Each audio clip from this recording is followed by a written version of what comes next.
Assalamualaikum dan selamat sejahtera pada penonton video ni. Video ni dilaksanakan untuk menyelesaikan, untuk menghantar tugasan keruja kursus subjek PKPK 3113 pentaksiran dalam pendidikan khas, iaitu tugasan yang ketiga, analisis pentaksiran ujian diagnostik. Dalam video ni rujuk slide yang kita sambung. Kita teruskan dengan presentation kita. Kita tekan present. Bagaimana yang anda lihat tadi, saya telah menggunakan Google Slide untuk melaksanakan persembahan ini sebab saya rasa Google Slide membantu tugasan saya dalam segi atas talian lah, senang. Kalau apa-apa pun tak hilang. Seterusnya, sedikit latar belakang terhadap diri saya. Nama saya Laila Halidah binti Muhammad Zahbah daripada kumpulan G6.1. Saya merupakan siswa guru pendidikan khas masa pembelajaran, pengkhususan masalah pembelajaran. Nama pensyarah saya ialah Muhammad Yusof, Cik Muhammad Yusof bin Muhammad Noor.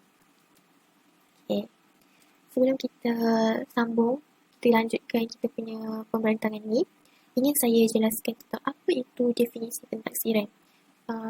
Berdasarkan analisis dan dapatan kajian saya, dapatan hasil research saya terhadap pentaksiran, menurut tokoh Ghaffar M.N.E. 2011, beliau menyatakan bahawa pentaksiran adalah sebagai suatu proses mengukur, proses penilaian secara bersistematik yang melibatkan aktiviti pengumpulan, penganalisisan dan penterjemahan tentang tahap pencapaian pelajar terhadap objektif pengajaran dan pembelajaran.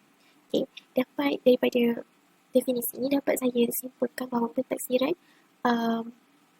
adalah di mana seseorang guru itu menilai sama ada proses pengajaran dan pembelajarannya mampu mencapai objektif pengajaran, objektif pembelajaran yang ingin dicapai, dan murid mampu untuk memahami konsep-konsep yang telah dipelajari.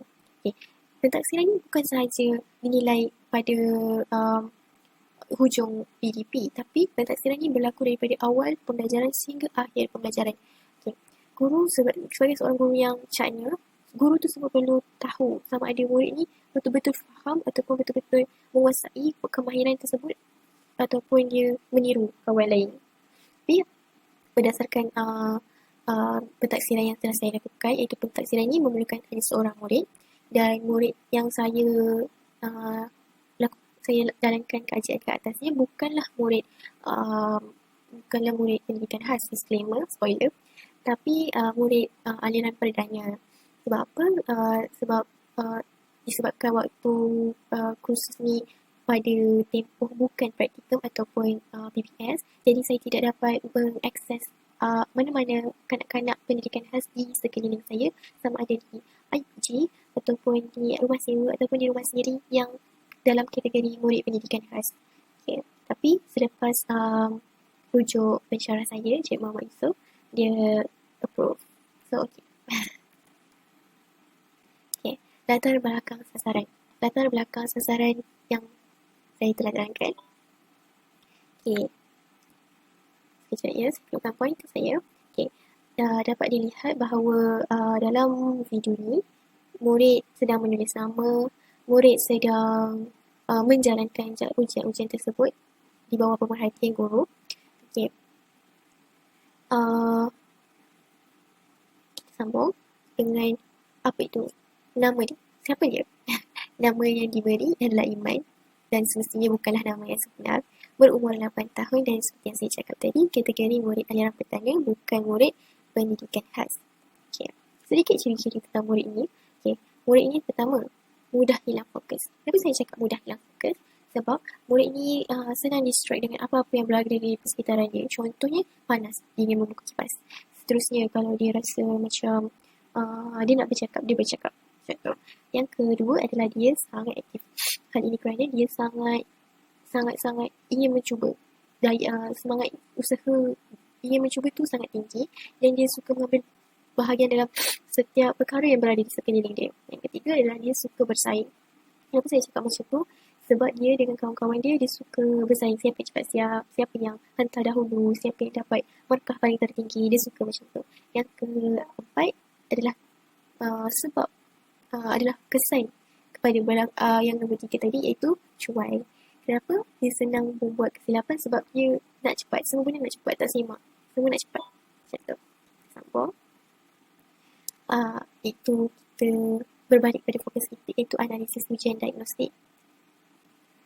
Okay. Dalam slide ni akan dipaparkan dalam bentuk jadual, ya. Taburan markah bagi keseluruhan ujian diagnostik. Kita perincikan apa yang di dalam tabel tu, jadual tu. Okay. Pada kemahiran pertama, murid menjawab semua soalan dengan yang betul. Untuk makluman semua, jumlah ni per dengan yang salah per dengan jumlah markah sebenar. Jadi, bila jumlah markah sebenar adalah 5 tapi tiada salah, kosong. Okay. Yang kedua, dapat dilihat kat sini hanya ada satu saja kesalahan, jadi 1/5. Untuk kemahiran yang ketiga, 3 salah daripada 5, jadi 3/5. Untuk yang keempat, semua betul, jadi 0/4. Untuk kemahiran 5, 3 salah daripada 9, jadi 3/9. Untuk yang keenam, kemahiran ni boleh dilaksanakan dan dicapai dan dijawab oleh murid, tetapi mempunyai kesalahan kerana tidak mempunyai markah penuh. Okay, kat sini bertunjuklah yang ni menunjukkan dia salah, yang ni menunjukkan jawapan yang diberikan adalah betul. Next slide. Kita perincikan lagi satu. Kita perincikan dengan satu-satu soalan yang kita bagi kat dia. Okay. Untuk kemahiran yang pertama, iaitu kemahiran diskriminasi yang sama. Okay. Tengok kat sini ya. Untuk soalan pertama, kereta dua-dua sama saiz, helikopter dua-dua sama saiz, basikal dua-dua sama saiz, bot kapal sama saiz, dan lori pun sama saiz, dan catatan markah adalah 0/5. 5 jawapan betul, 0 jawapan yang telah dijawab adalah salah. Okay, deskripsi bagi keseluruhan kemahiran ini dapat dilihat bahawa Iman menjawab semua soalan dengan betul. Yang kedua, hal ini mungkin kerana soalan ini terlalu mudah untuk Iman, kerana dia telah mempunyai pengalaman, kemahiran pengamatan dan tahap kognitif yang lebih daripada soalan diperlukan. Jadi dia dapat menjawab semua soalan tersebut tanpa bimbingan guru. Seterusnya untuk kemahiran yang kedua, iaitu kemahiran diskriminasi saiz.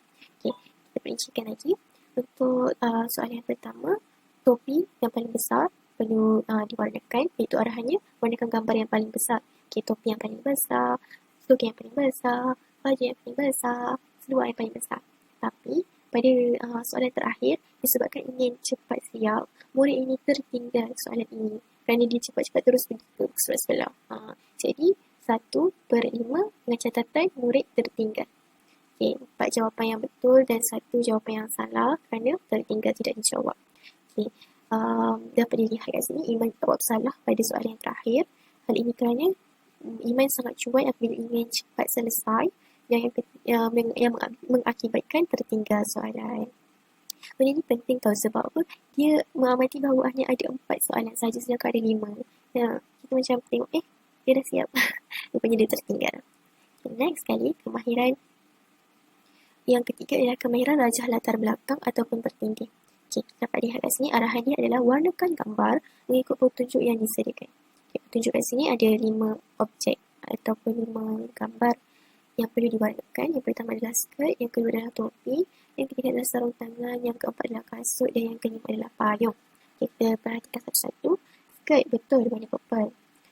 Orange untuk topi, yes betul. Untuk yang ketiga sarung tangan yang sepatutnya merah jambu tapi diwarnakan dengan warna orange. Yang keempat adalah kasut yang diwarnakan warna kuning tapi diwarnakan dengan warna orange juga. Yang kelima adalah payung yang sepatutnya diwarnakan warna putih tapi diwarnakan warna orange juga. Okay. Jadi Iman mendapat 3/5 kerana tidak dapat membezakan warna. Saya nyatakan kat sini memang 2 betul, iaitu topi dan skirt, tapi 3 salah lah. Okay. Untuk selepas melakukan ujian ni, saya bertanya kepada Iman, kenapa Iman jawab ni salah? Sebab saya bagi jawapannya, kertas soalan yang telah ditanda dengan marker ni, selepas ditanda dekat Iman. Iman cakap, dia tak tahu apa itu skirt, apa itu clothes, apa itu kasut, sebab dia tak pernah pakai outfit ni, pakaian ini kerana dia adalah lelaki. Kita saya macam logik juga. Sebab dia pun macam, tapi saya cakap dengan dia, takkan ibu tak pernah pakai, takkan kakak tak pernah pakai. Dia kata dia tak mengamati benda tu. Betul tak? So dia tak ada kaitan dengan pengalaman sedia ada dengan pengetahuan baru. Okay, untuk yang keempat adalah kemahiran orientasi kedudukan. Arahan dia adalah warnakan gambar mengikut petunjuk yang disediakan. Okay, petunjuk ada 1, 2, 3, 4 arah yang berbeza-beza. Maafkan saya. Okay, yang pertama adalah ke kanan. Yang kedua adalah ke kiri, ke atas dan ke bawah. Okay, kat sini ke kanan ada 5 tanda. Kat sini ada 11 tanda. Kat sini ada 7 tanda. Kat sini ada 8 tanda. Okay. Untuk warna ke kanan diwarnakan dengan warna merah jambu. Untuk ke kiri pula ada warna kuning, maafkan saya. 7 warna orange. Maafkan saya, yang ke bawah adalah warna orange dan yang ke atas adalah warna ungu. Okay. Bagi soalan ini, saya sebagai seorang guru akan menandakan sekiranya semua tanda ke kanan yang telah diwarnakan dengan betul, saya akan kira sebagai 1. Tapi sekiranya jawapan arah ni salah, jadi saya akan anggap dia sebagai kosong. Tapi disebabkan Iman telah menjawab semua soalan dengan baik, dengan betul, jadi 4 betul dan kosong salah. Macam inilah 0/4. Okay. Catatan dia, saya tulis kat sini, mengetahui arah dengan baik. Okay. Sebab apa? Sebab bagaimana kita maklum, arah macam ni kalau dalam satu rajah tidak mengelirukan, tetapi kalau dalam satu rajah yang besar dan mempunyai banyak arah, berkemungkinan besar murid-murid ni mencuai dan melakukan kesilapan terhadap arah-arah ini, tetapi Iman dapat menjawab soalan ini dengan baiklah. Walaupun menggunakan lebih masa diperuntukkan iaitu 7 minit, sedangkan masa yang diperlukan adalah 5 minit sahaja. Okay. Soalan seterusnya adalah kemahiran kelima, iaitu kemahiran cari benda tersembunyi. Arahan soalan ini adalah cari dan warnakan 9 benda tersembunyi berpandukan petunjuk yang diberikan. Ada 1, 2, 3, 4, 5, 6, 7, 8 dan 9. Okay. Gambar yang pertama adalah yang tidak dapat dijawab oleh Iman adalah perus gigi, kapal dan juga pai. Okay. Hal ini dapat dilihat kerana gambar-gambar ni dapat bersembunyi dengan baik dan mengelirukan Iman. Okay. Jadi saya tulis kat sini 3/9 sebab dia tak jawab, dia tak dapat jumpa 3 objek. Jadi 6 betul dan 3 salah. Okay. Berdasarkan pemerhatian saya semasa Iman menjawab soalan ni, Iman sudah berusaha bersungguh-sungguh untuk mencari objek-objek yang tidak dijumpainya, walaupun dia dah jumpa 6. Lepas tu dia tak jumpa lagi. Lepas tu saya bagi cadangan kat dia, tak apa Iman jumpa lagi. Tapi dia tak boleh. Jadi saya tak nak push dia. Saya biarkan dia. Tak apa Iman jawab soalan lain dulu. Kalau Iman dapat jawab soalan lain dengan baik, dengan selamat, dengan cermat, Iman boleh datang balik dekat soalan ni, Iman sambung lagi cari. Lepas tu, yang mengakibatkannya lah mengambil masa lebih daripada 15 minit. Sebab apa? Sebab kita tengok kemahiran seterusnya. Yang dihubungkan sikit. Okay, untuk yang terakhir, iaitu kemahiran mazing ataupun cari jalan keluar. Arahan dia simple sahaja, mudah saja, cari jalan keluar gambar di bawah. Okay. Bermula dengan mula kepada tamat. Jadi murid Iman perlu memulakan perjalanannya dengan menggariskan garisan yang tidaklah putus-putus, garisan yang penuh, garisan yang lurus tetapi berbengkang-bengkok untuk ke garisan penamat. Okay, dapat saya tulis kat sini catatannya boleh sebab Iman dapat menjumpai jalan yang sesuai, jalan yang selamat untuk pergi ke tamat ni. Tapi saya buat 6/10 sebab Iman telah melanggar beberapa borderline, garis tepi gambar yang diberikan. Antaranya 1, 2, 3 dan 4. Kenapa saya bulatkan ni? Sebab jawapannya adalah salah sebenarnya. Tak boleh lalu kat sini sebab ini sebab ada garis tepi ni, jadi ini adalah garis line mati, garis mati, jalan mati. Satunya Iman telah mengambilkan jalan yang telah saya lorekkan ini. Meskipun dia dapat menjawab kat sini, tapi dia salah dekat sini. Jadi itulah antara salah satu sebab kenapa saya cakap dia boleh, tapi saya tulis markah ni bukanlah markah yang penuh. Okay. Jadi, sebab apa? Saya kat sini, berdasarkan pemerhatian saya, dia tidak berhati-hati dalam menuliskan garisan sebab dia nak cepat.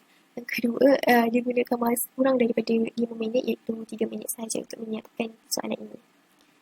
Okay, kita berbalik pada soalan tadi. Selepas Imam menjawab soalan amazing tadi, dia kembali kepada soalan sini dan mencari juga di manakah bonus gigi, di manakah pai, di manakah kapal, tapi dia tetap tak menjumpainya sehingga masa tamat.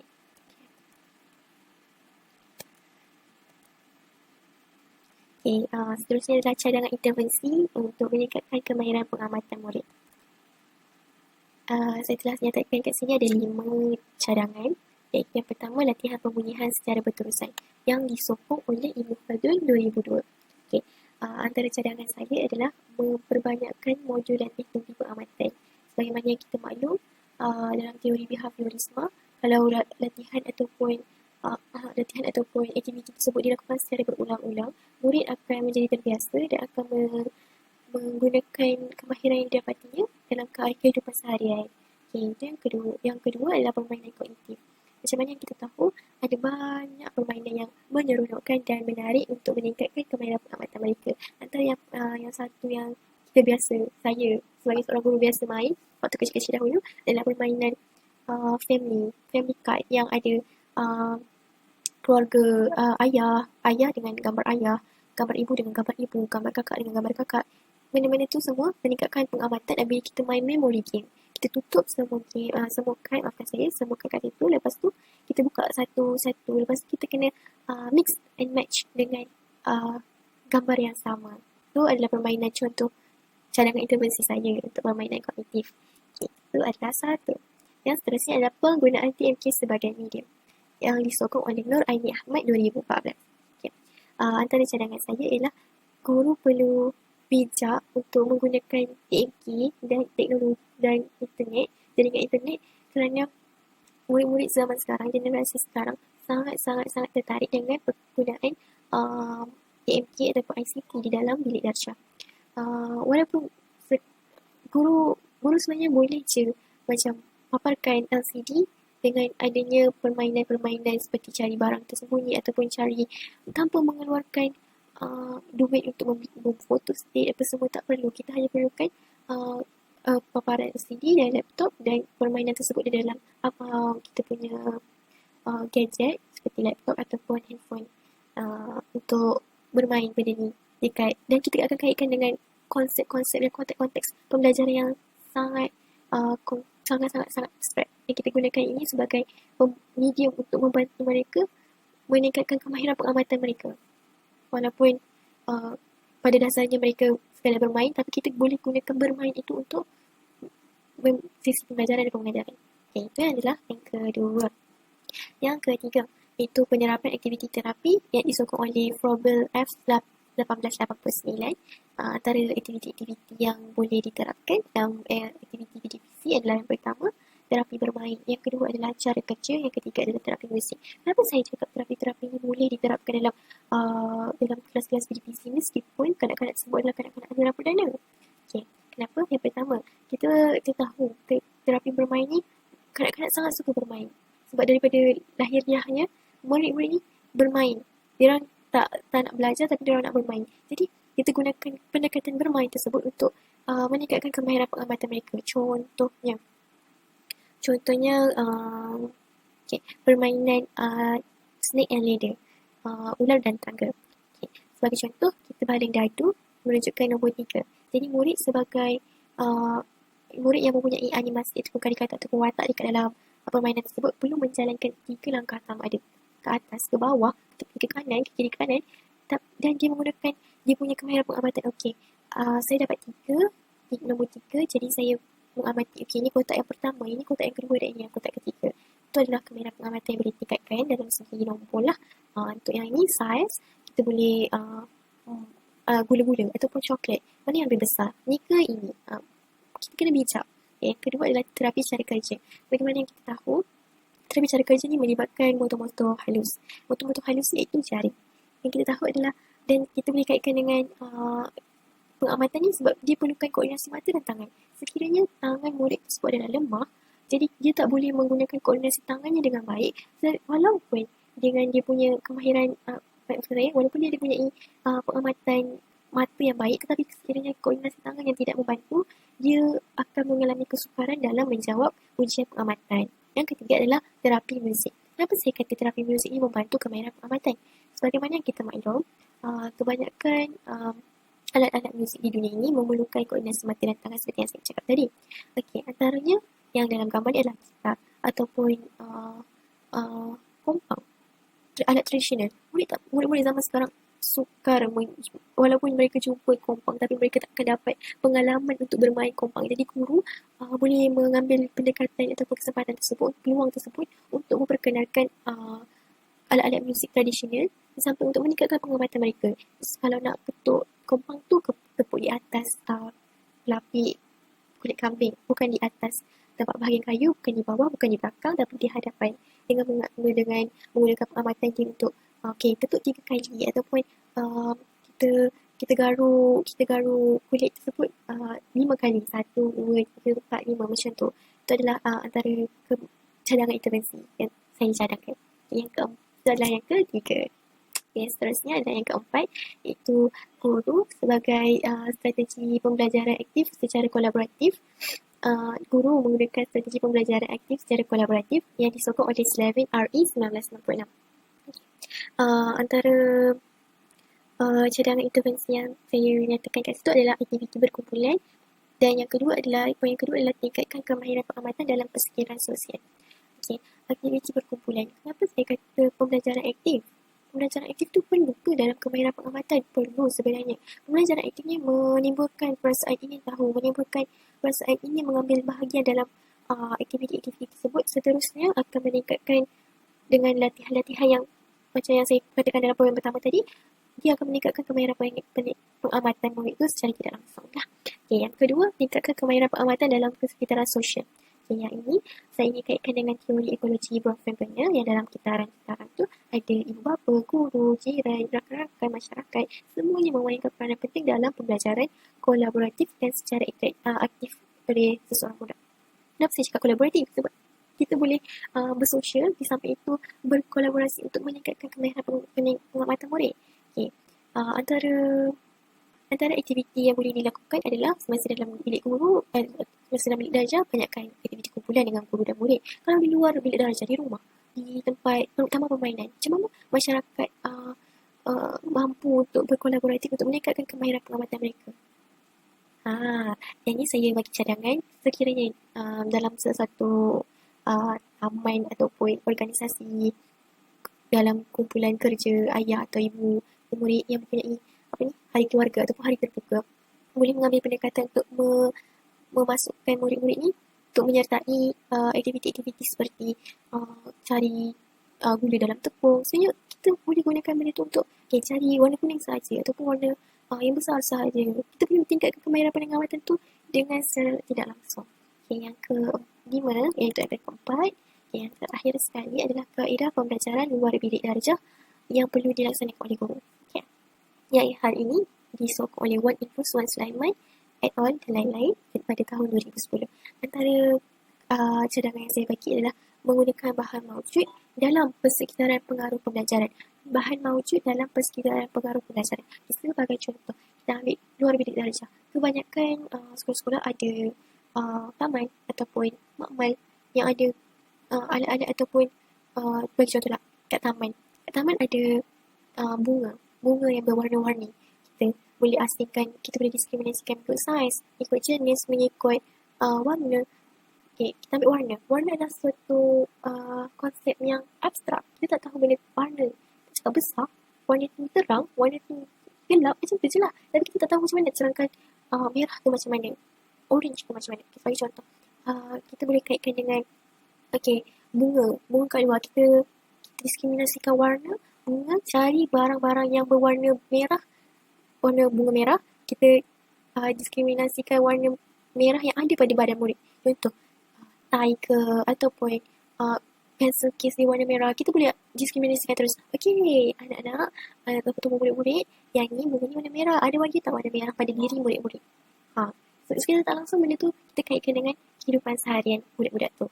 Itu adalah persekitaran mempengaruhi pembelajaran menggunakan harimau je. Okay, itu adalah yang maafkan saya. Okay, itu adalah yang kelima lah. Last sekali. Ingin saya tambah sikit untuk yang poin yang kedua, iaitu penggunaan TMK sebagai medium. Yang ni, okay. Kita boleh, guru boleh memainkan peranan untuk melakukan kolaborasi dengan ibu bapa. Sebab apa? Kita boleh, okay, yang saya bagi contoh tadi, kita buat dekat dalam PDPC, dalam bilik darjah. Kita boleh bagi cadangan pada ibu bapa dengan cara yang baik. Macam mana nak tingkatkan kemahiran pengamatan di rumah. Sebab pembelajaran ni macam mana kita tahu, dia adalah secara berterusan, dia tidak berhenti dalam kelas saja. Okay, sebab tu guru boleh meminta ibu bapa untuk memuat naik aplikasi permainan atas talian yang jadi benda tersembunyi ataupun hidden objects untuk bahasa Inggeris untuk meningkatkan pengamatan mereka di rumah.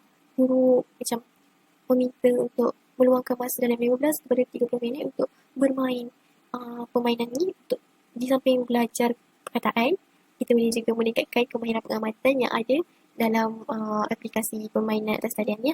Antara kebaikan dia, aplikasi permainan ni macam dia akan gunakan objek-objek yang bukan dalam kehidupan seharian murid, bukan dalam kegunaannya. Contohnya macam kata pembesar. Murid tak tahu kata pembesar. Tapi dengan adanya macam tu, ibu bapa boleh terangkan, oh kata pembesar tu yang tengok dengan dekat-dekat, dengan jelas dapat membesarkan objek yang ada dekat bawah tu. Itu. Macam pembelajaran tu berjalan secara berterusan. Dan bukan hanya sekadar berada di kelas. Okay, yang saya rumuskan semuanya. Cadangan intervensi yang saya pilih, iaitu yang pertama, latihan pemilihan secara berterusan. Yang kedua, penggunaan teknik terhadap sebagai medium. Yang ketiga, penerapan aktiviti terapi verbal. Yang keempat adalah strategi pembelajaran aktif secara kolaboratif. Yang kelima adalah kaedah pembelajaran luar bilik darjah. Okay. Yang ini, video ini akan saya muat naik di laman YouTube channel saya. Dan saya akan linkkan dengan menggunakan QR code ni terhadap feed video tersebut lah. Sekiranya mana tahu in case ada kesulitan untuk memuat naik pada Google ataupun email yang akan saya lampirkan nanti, para pensyarah, Cik Yusuf boleh scan QR code ni dan tengok dekat YouTube. Kalau tak boleh, tapi kalau saya akan hantar, jangan risau. Dan saya juga akan tambah video URL YouTube nanti tu dekat video rakaman pembentangan ni. In case QR code tak boleh, Google tak boleh, email tak boleh, yang akan dihantar nanti ada URL kat situ, so boleh tekan. Sebab ikan ni Google Slides, so dia akan link terus kat YouTube saya tu. Okay. Ini adalah senarai rujukan yang telah saya rujuk untuk memantapkan lagi ujian-ujian saya dalam pembentangan hal ini. Iaitu yang pertama adalah Froebel. Froebel ni adalah satu tokoh yang sangat penting dalam kemahiran bermain dalam pembelajaran. Itu. Okay, yang kedua adalah Ghaffar. Yang ketiga adalah Ibn Khaldun.